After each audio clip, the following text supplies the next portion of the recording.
Good morning, class. So before we start our discussion, let us all stand up for the prayer. Miss Charlene Escora, please lead a prayer.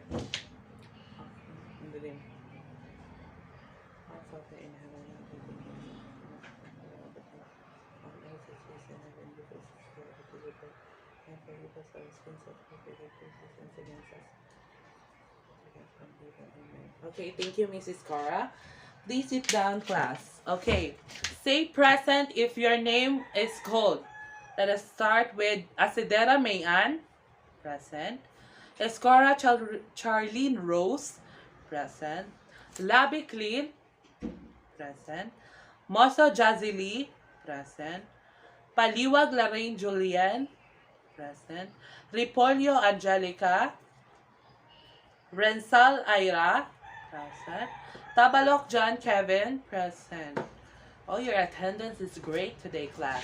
Okay, so as you can see here, I have a tree without branch of leaves. So the tree contains different words like fortune, happy, plus ed, chip, and plus er. So these are today's activity class is connected to our discussion today. So the tree contains different words.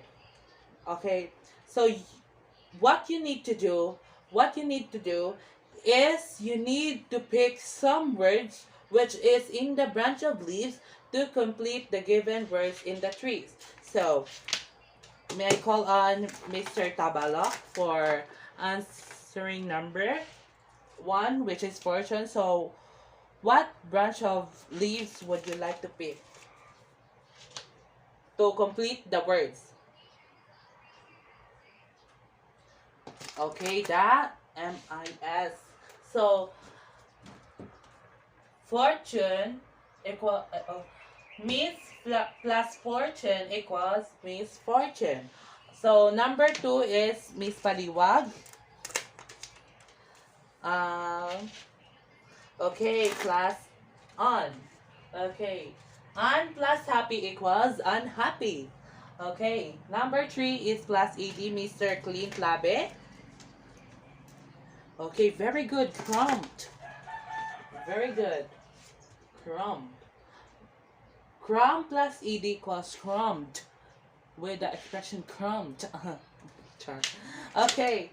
Chip, Miss Kuan, Miss Asidera. Okay, very good. Cheaper. Okay. Chip plus er equals cheaper. Okay.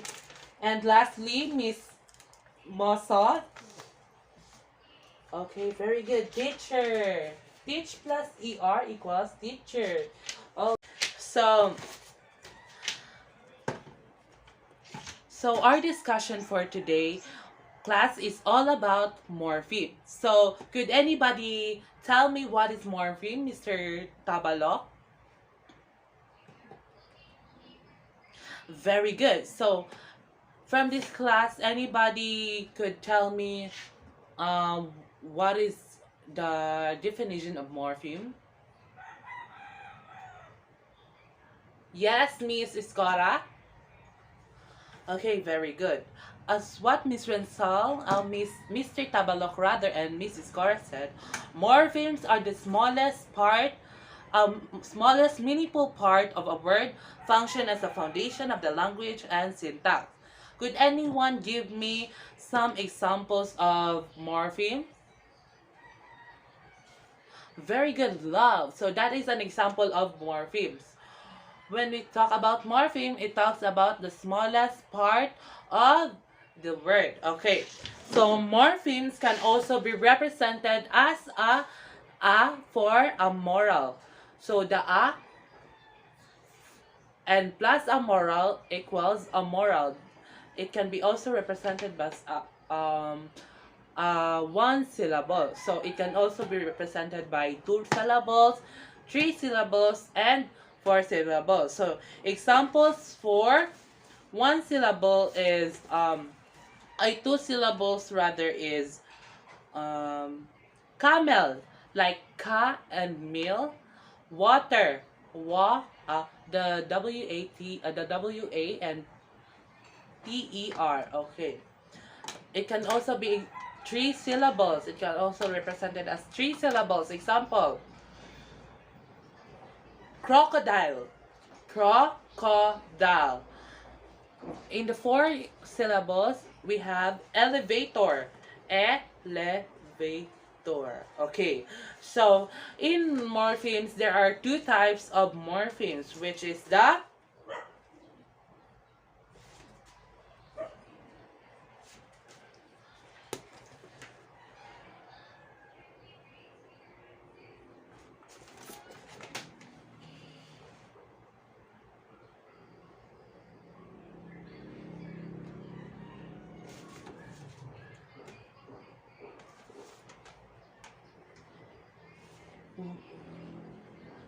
okay, so there are types of morphemes. Anyone have an anybody have an idea what are the two types of morpheme? Yes, Clint Labe. Free morpheme and the bound. Oh, very good. Okay, what is free morphemes? Miss Acidera. Okay, so when we talk about morpheme, it's a morpheme that by itself can function as a word and a language. Free morpheme are considered as a base word in linguistics. So when we talk about base word can stand alone. So for example, boy, desire. So under free morphemes, there are two types. Okay, under free morphemes, there are two types: the content word and the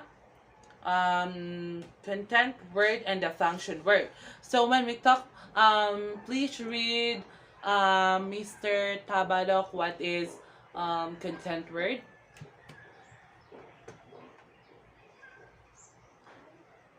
Oh, very good. So the examples of content word, the meaning of the content word rather is it can also function as a noun. It can also function rather as a noun, verb, and adjective. So for example, for the function of the noun, girl, hot, house. In verb, walk, sleep. In adjective, quickly, nice, and fun. So in function word, it can also function as a function word because it can function as an article. The, a, and an. So that is the function word. So let's move into bound morpheme. So bound morpheme is a morpheme that cannot stand by itself to form to form. It must be joined to another morpheme. Example, like for example here, the plus er, that is the bound morpheme. So teach here is the free morpheme, and plus er is bound morpheme. So teacher plus er equals teacher. So that is a morpheme. So when we talk about bound morpheme, is a morpheme that cannot stand by itself to form. It must be joined to another morpheme. So under bound morpheme, there are two types. There are inflectional and derivational morpheme. So what is inflectional morpheme, Mr. Miss Paliwag? What is inflectional morpheme?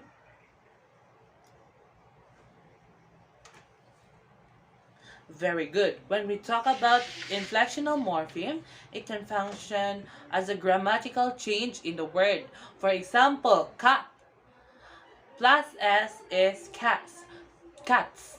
So the s there is the inflectional morphology, a morpheme or morphology. So derivational morpheme changes to word class to or original meaning. So example, complete. So complete here is the verb. So when we change the last e for the complete and we change it to ition, it could be competition And the competition is a noun. So another is competitive. So that is an adjective. So what we add there is the ITIV. ITIVE. So that is an adjective. The competitive rather. So number